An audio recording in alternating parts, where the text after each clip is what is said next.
is in countdown. Falcon 9 is in startup.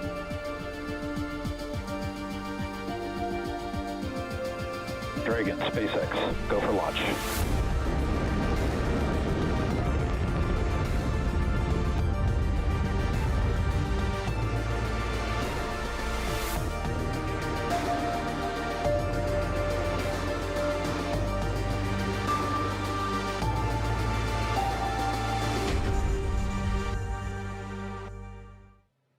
And we are back, showing you another live look of SpaceX's Falcon 9 rocket and Cargo Dragon here at Pad 39A at Kennedy Space Center. Yesterday's launch was scrubbed because of weather. We're going to try again in just about 14 minutes. Thank you for waking up with us again this Sunday morning. I don't know what day it is, guys. I'm Megan Cruz with NASA Communications, live from Kennedy Space Center in Florida. Today's launch at 3:14 a.m. Eastern Time is SpaceX's 23rd cargo resupply mission for NASA to the International Space Station.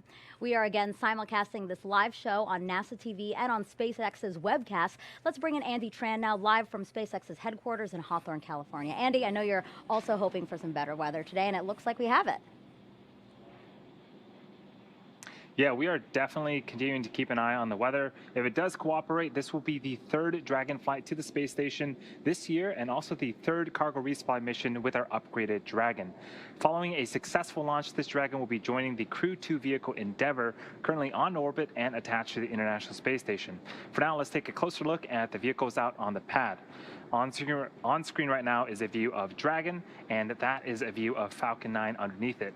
It is a reusable two-stage rocket designed and manufactured by SpaceX. The bottom two-thirds of the vehicle is the first stage. Its objective is to accelerate the vehicle through the Earth's atmosphere to space and then separate from the rest of the rocket. This is going to be the fourth flight for today's first stage, which actually previously supported both the Crew 1 and Crew 2 missions for NASA. We are going to be attempting to recover the first stage again with our brand new drone ship named a Shortfall of Gravitas. There it is on screen. Above the first stage is the second stage. It has a single Merlin vacuum or MVAC engine, which ignites after the first stage separates. The second stage is what will carry Dragon to its intended orbit, allowing the spacecraft to eventually rendezvous with the International Space Station. And as we saw previously, Dragon is the spacecraft sitting on top of the rocket. To this day, Dragon remains the only spacecraft currently flying that's capable of transporting significant amounts of cargo to and from the Earth. So that's a little bit about our Dragon and Falcon 9 vehicles. Back to you, Megan. Thank you, Andy. And now I want to bring in Joshua Santora, also with NASA Communications. Joshua, can you walk us through yesterday's weather concerns and again, just how much better it's looking today? Yeah, Megan, as you said, it is looking so much better today. Appreciate that. And so yesterday we had a lot of concerns happening really close to launch. And as is the case with all weather concerns, it just takes time to get past them. And that's what we saw yesterday is we didn't have enough time. And so we were concerned about things that either actual natural lightning or generating lightning as we flew through the atmosphere. And so that really kind of forced us to wave off yesterday's attempt. Today, things are looking phenomenal. Take a look here. This is only a 20% chance that we would have a violation of our launch constraints, which means we are 80% go on weather. The only things we're watching are some clouds in the area and the potential for precipitation, but by and large, we're extremely optimistic, now targeting launch in about 11 minutes from now. That report coming from the Space Launch Delta 45 folks with the Space Force. Appreciate Launch Weather Officer Brian Cizik walking us through that. And then the range taking care of public health and safety as well, the land around the launch pad, the water over which we fly, the air we fly through, and the space we're headed to, doing the collision on launch avoidance assessments, and those all look clear. So we are on track for our liftoff on time at 3:14:49 a.m. Eastern Time. That timing is so precise because we have a single second in order to be able to rendezvous with the space station, currently traveling at 17,500 miles an hour, and we're set to rendezvous and dock tomorrow morning, Monday, at 11 a.m. Eastern Time, with our coverage beginning at about 9:30 a.m. Eastern Time. So, Megan, technically really quiet, weather looking really solid. Everything is go at this moment. That's it for now. Back to you. I'm loving your update, Joshua. Thanks for that. All right, T-minus 10 minutes to launch now. How about we take a look at some of the science flying to station today?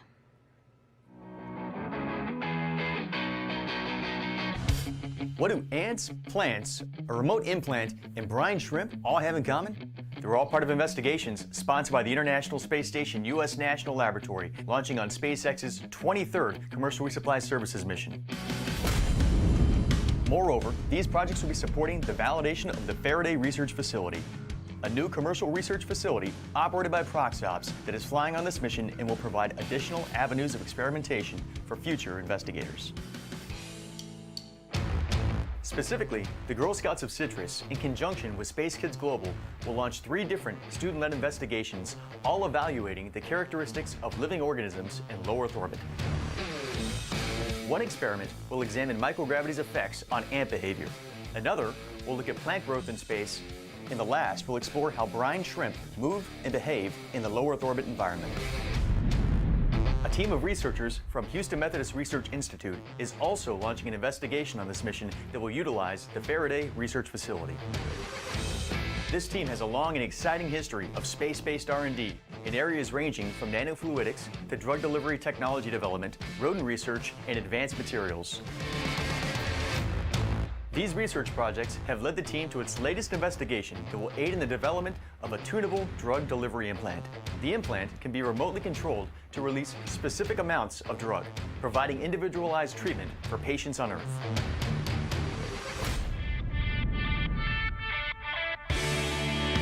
These are only a few of the ISS National Lab sponsored projects launching on SpaceX CRS-23. Research sponsored by the National Lab aims to bring value to our nation and drive a robust market in low Earth orbit. To learn more about all investigations sponsored by the ISS National Lab flying on this mission, please visit our mission overview page at issnationallab.org. All very interesting and really a wide variety of science. Researchers use the unique opportunity to study things in microgravity to hopefully uncover ways to improve human spaceflight or how we do things here on Earth. Some of today's experiments were loaded onto Dragon just right before yesterday's launch attempt. You can see video there of what we call that late load. Each person is carefully handling the time-sensitive experiments that needed to be packed into Dragon as close to launch as possible. But what happens to the science once it arrives at the space station? Let's take a look at a special tour we shot just for you guys with the astronauts on board. Hello and welcome aboard the International Space Station. I'm NASA astronaut Megan MacArthur along with my crewmate Shane Kimbrough. We are getting ready for the SpaceX 23 cargo mission coming up soon, and we're very excited. It's going to be keeping us pretty busy. Hey Megan, let's go show them around the space station a little bit and we'll show you where some of these experiments are going to be done. Welcome to the European module called Columbus. This is where a lot of the SpaceX 23 experiments are going to hang out. One of those is called Apex 8, which is going to study the response to stressors at the genetic level of plants. Now they're going to be really small plants in petri dishes that we're going to eventually put into this facility here that's called Veggie. It's a veggie plant growth facility. On my last flight, I got to grow lettuce in here, and we got to actually harvest that and eat it, so that's pretty cool. One of the things we're trying to do is to learn how to engineer plants to grow better in microgravity. And what we learn from that will be able to help us in the future in space travel, but also help people on Earth grow things better. This isn't the only facility we have on the International Space Station to grow things. We have an advanced plant habitat, and currently we're growing chili peppers in there, which we hope to harvest towards the end of our mission. So now we're in the U.S. laboratory, which is called Destiny, and this is one of our main areas for conducting science on the International Space Station. One of the things that makes the International Space Station such a versatile research lab are the express racks. There's a couple of them right here over my head, and the cool thing about these is that it allows different researchers from around the world to send up their own payload, and the express rack provides the power and data, cooling, whatever that particular payload needs. One of the new facilities that will be coming up on SpaceX 23 cargo mission is called the Faraday Research Facility, and it's able to house 4 different experiments at once. 3 of them will house small organisms. The 4th experiment will be a medical experiment to look at remote-controlled delivery of medication. So that will be an interesting technology demonstration as well, and we'll be able to install that facility into one of our express racks here in the laboratory.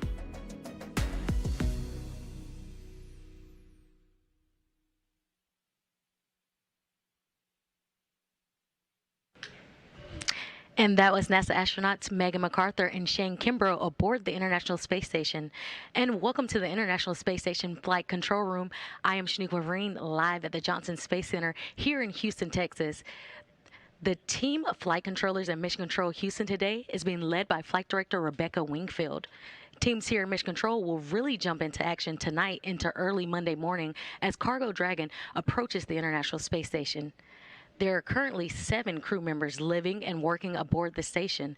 Expedition 65 consists of NASA astronauts Shane Kimbrough, Megan MacArthur, and Mark Vandehei, Roscosmos cosmonauts Pyotr Dubrov and Oleg Novitsky, Aki Hoshide of JAXA, and Thomas Pesquet of the European Space Agency. As Crew Dragon approaches the International Space Station in the morning hours on August 30th, NASA astronauts Shane Kimbrough and Megan MacArthur will be monitoring the arrival from the station's cupola. Cargo Dragon will remain attached to the International Space Station for about 1 month before being packed up with critical science and supplies and will splash down in the Atlantic Ocean or the Gulf of Mexico for that science to be analyzed back here on Earth.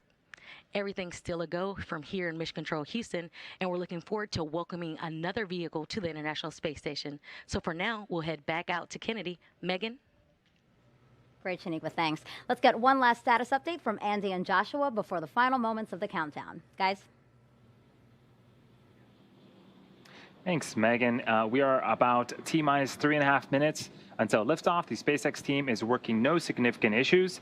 Right now, we are expecting the strongback to be reclining away from the rocket to its pre-launch position, about 2 degrees away from Falcon 9 in order to prepare for liftoff. That strongback is part of the transporter erector. You can see on screen right now, it's starting to recline away from Falcon 9. The transporter erector is that large truss structure next to Falcon 9.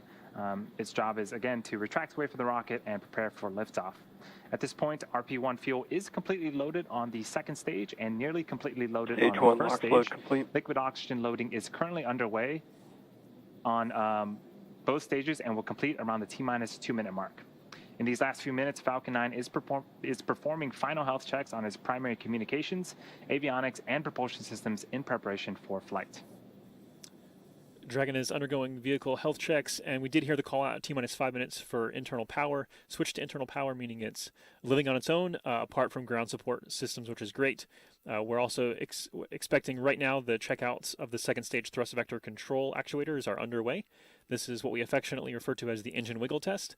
Not very technical, but definitely kind of describes what we're talking about.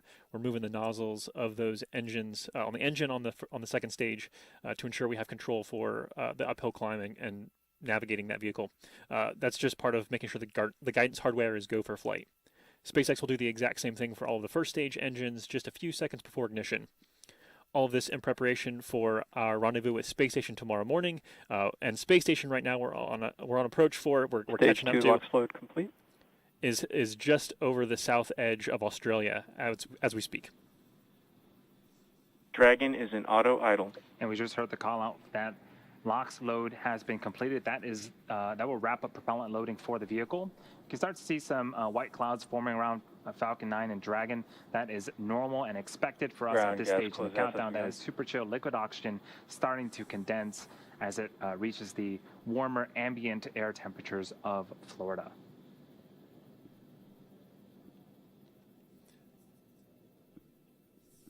Through the rest of the countdown, we're going to hear a few call outs, but by and large, we'll just listen in here and walk through as Dragon finalizes its preparations and the team verifies we're go for launch. Falcon 9's in startup. Dragon is in countdown.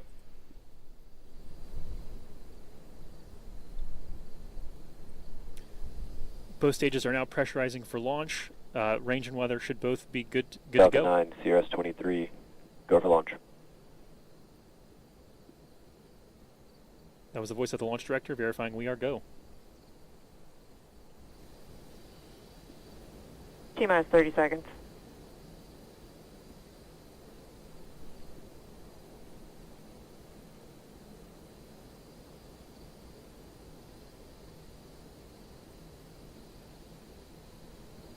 T-minus 15 seconds. 10, 9, 8, 7, 6, 5, 4, 3, 2, 1, 0. Ignition and liftoff. Cargo Dragon takes flight. continuing a busy year of deliveries to a crew of 7 aboard the International Space Station.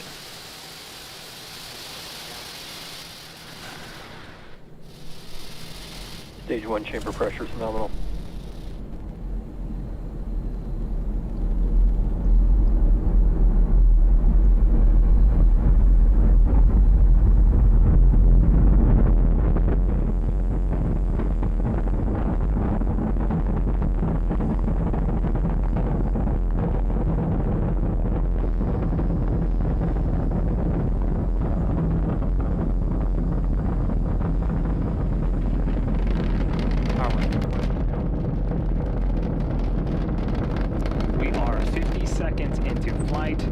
Falcon 9 has cleared the tower and is currently headed to space.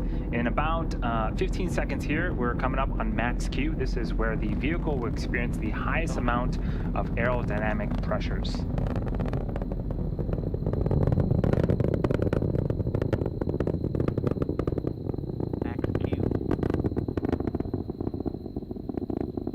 And there was the call out for max Q. We actually throttled down the Merlin engines in preparation for that event. Coming up are 5 more events in rapid succession. Main engine cutoff, stage separation, first stage flip, second engine start 1, and then the boost back burn on this first stage will begin. Main engine cutoff, also known as MECO, is where all 9 M1D engines on the Falcon 9 first stage will shut down. This is followed by stage separation, or the separation of the first and second stages. From there, the first stage will flip to prepare for re-entry and landing a few minutes later, and the Merlin vacuum engine on the second stage will ignite to boost Dragon to low Earth orbit, and that's also known as SES-1. The first stage will then begin its boost back burn. That is the first of 3 burns needed to land on our drone ship today. The first of those 5 events, main engine cutoff, is coming up in about 10 seconds.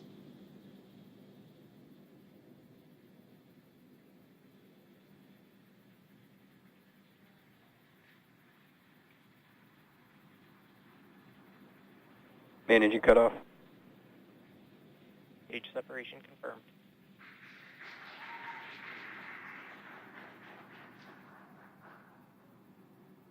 INVAC ignition.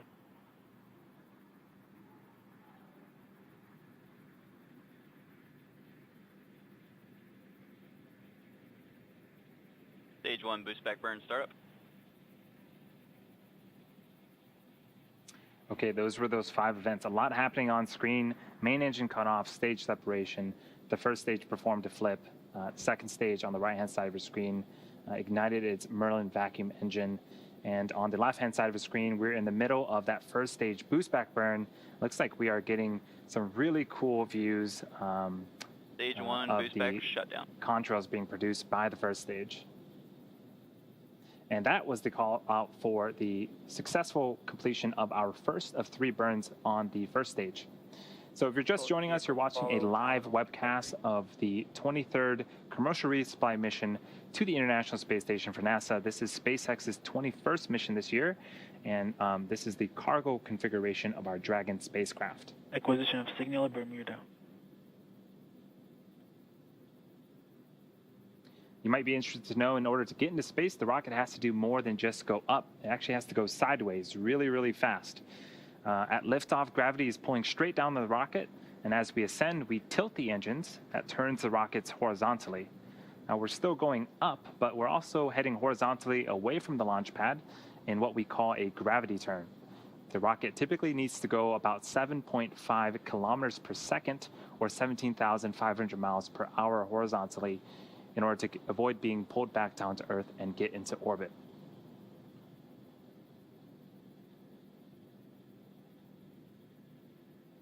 On screen again is the view of the Merlin vacuum engine on the second stage. On the opposite end of that engine is our Dragon. Next event for today's mission is the re-entry burn for the first stage. That's the second of 3 burns. This is where 3 of the Merlin engines will reignite, and this helps to slow down the stage as it re-enters the upper parts of the Earth's atmosphere. And that the beginning of that burn is happening in just under a minute. Seems like we've lost the video footage of the first stage. Hopefully we can get it back in order to see that re-entry burn. But on the bottom left-hand side of the screen is a speedometer of sorts tracking the velocity of the first stage. As we begin that second burn, watch for that speed to slow down, and definitely once we hit the denser parts of the atmosphere, we'll start to see the speed slow down quite significantly.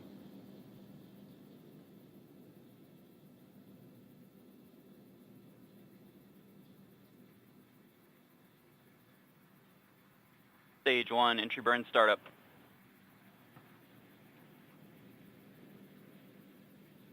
And there is the beginning of the entry burn. 3 Merlin engines have relit and are currently slowing down the first stage. Stage 1, entry burn shutdown.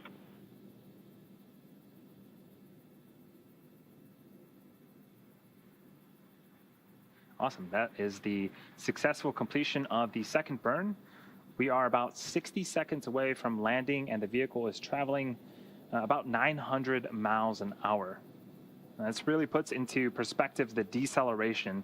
In the span of less than a minute, we'll have reduced the speed from the speed of a jet all the way down to 0 as the rocket lands.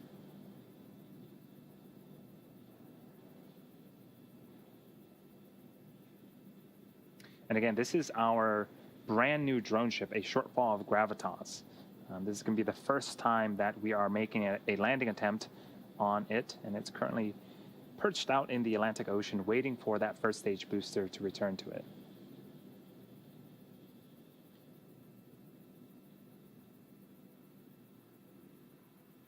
Stage 1, landing burn startup.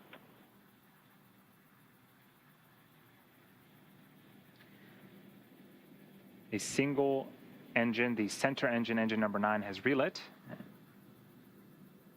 in preparation for landing.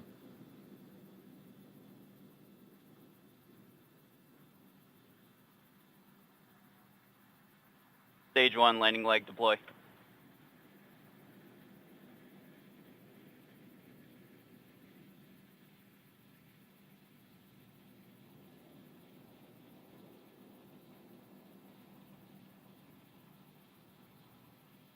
Stage 1, landing confirmed. And that is the 90th successful landing for an orbital class rocket, and the very first for our new drone ship, a shortfall of Gravitas. That is a beautiful thing to see and a great way to start off today's mission. Next event coming up is for the second stage. The Merlin vacuum engine will shut off its engine in an event called Second Engine Cutoff, also known as SECO. And shortly after SECO, we'll be entering a coast phase and waiting for that confirmation of a good orbit.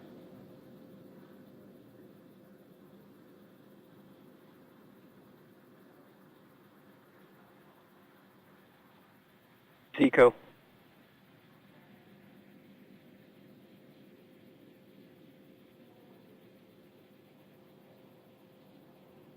Nominal orbit insertion. And we did get confirmation of both SECO, second engine cutoff, and a nominal orbital insertion.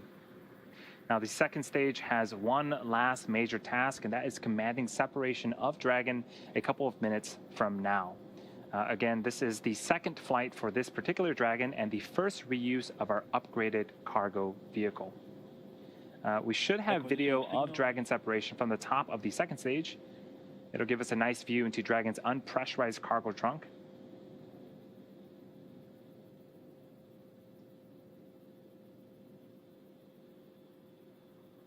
And when this Dragon makes its way to the International Space Station, it will be joining the Crew 2 vehicle Endeavour, currently on orbit and attached to the International Space Station. It's going to be super cool to see 2 Dragons docked to the International Space Station once again. And again, for cargo, we will be delivering over 4,800 pounds of science, research, crew supplies, and vehicle hardware to the orbiting laboratory and its crew.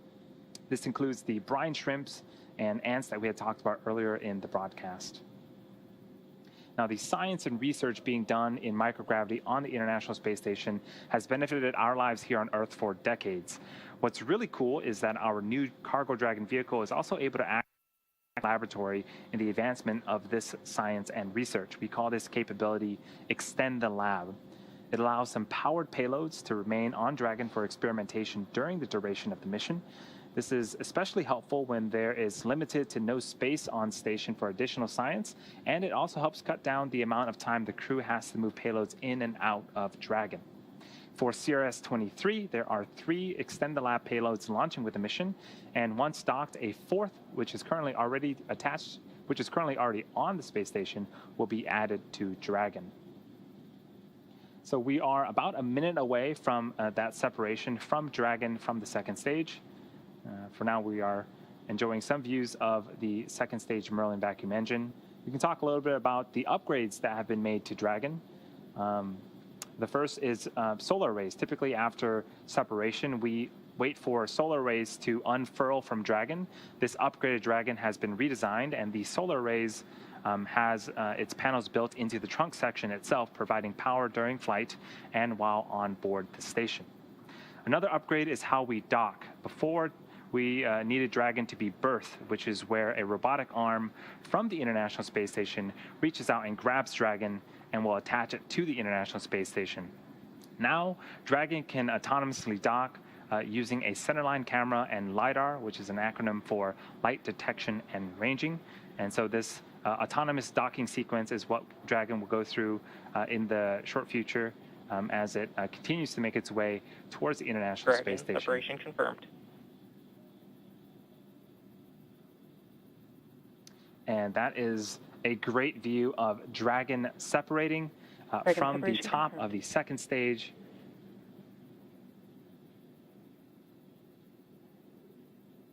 Now the service section Dracos will undergo some checkouts. Coming up is the beginning of the nose cone opening sequence. I'm going to hand it over to Shaniqua in Houston to talk a little bit more about that.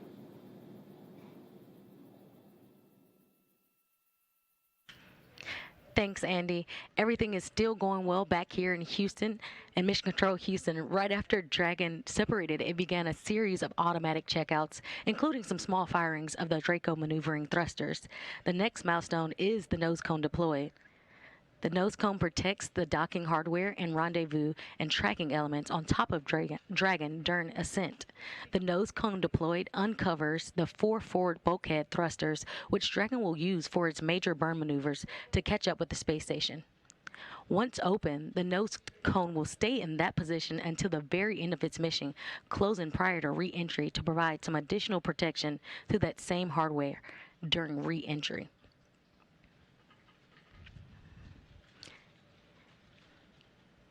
And we currently are waiting for confirmation for that nose cone to be deployed.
And if you're just joining us, we're in Mission Control Houston currently, and we're waiting for the confirmation of nose cone deploy for Cargo Dragon.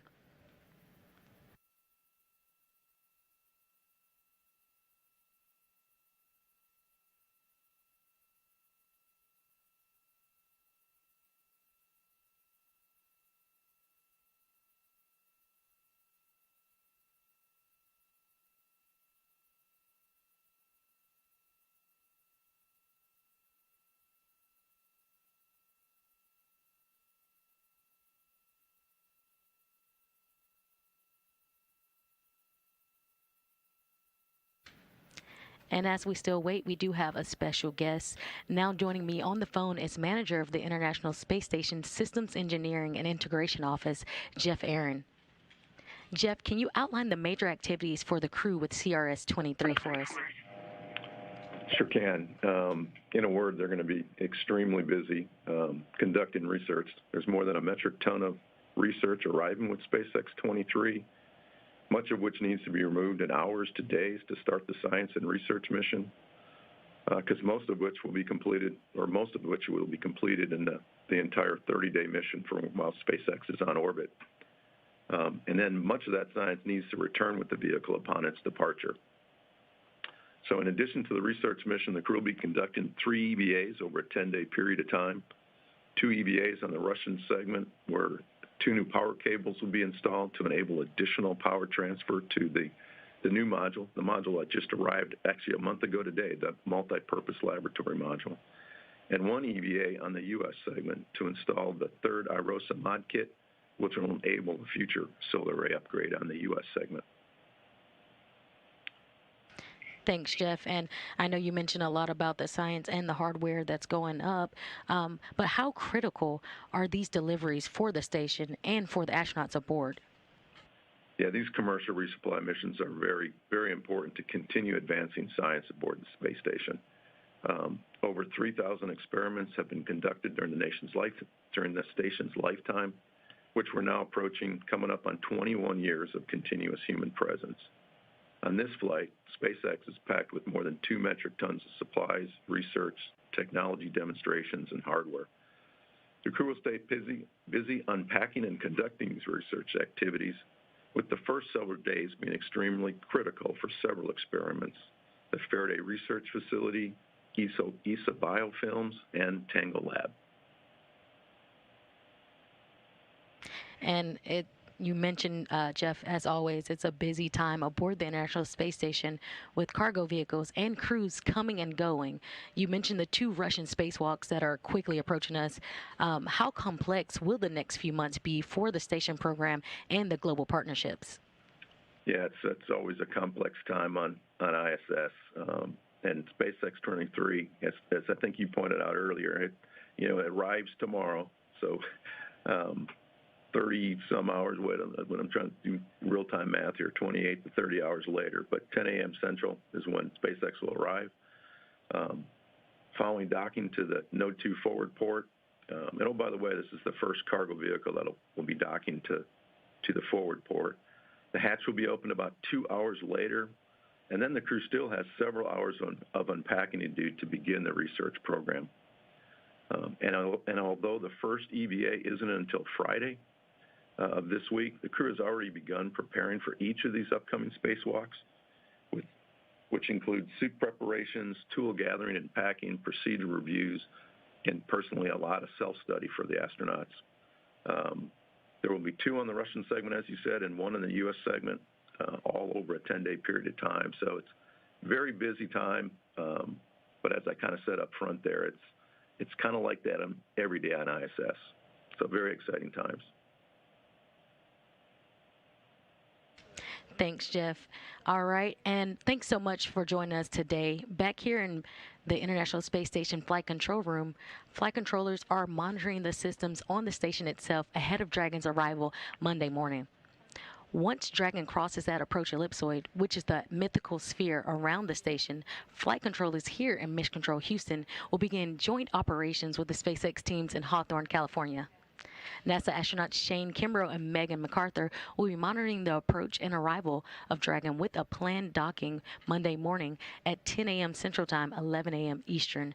Once Cargo Dragon is docked to the station, MacArthur and Kimbrough will begin those hatch operations that Jeff mentioned. And between the International Space Station and Cargo Dragon, the hatches will be opened.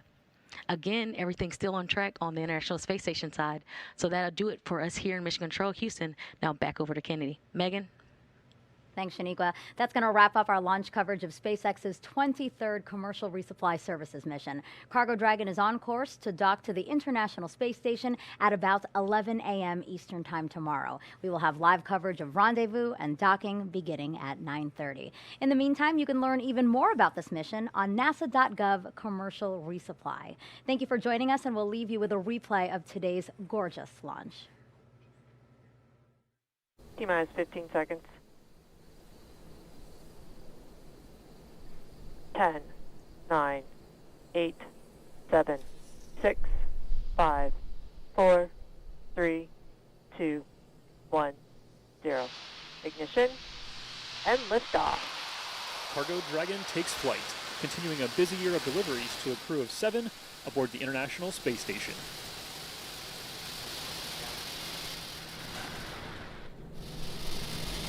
Stage 1 chamber pressure is nominal.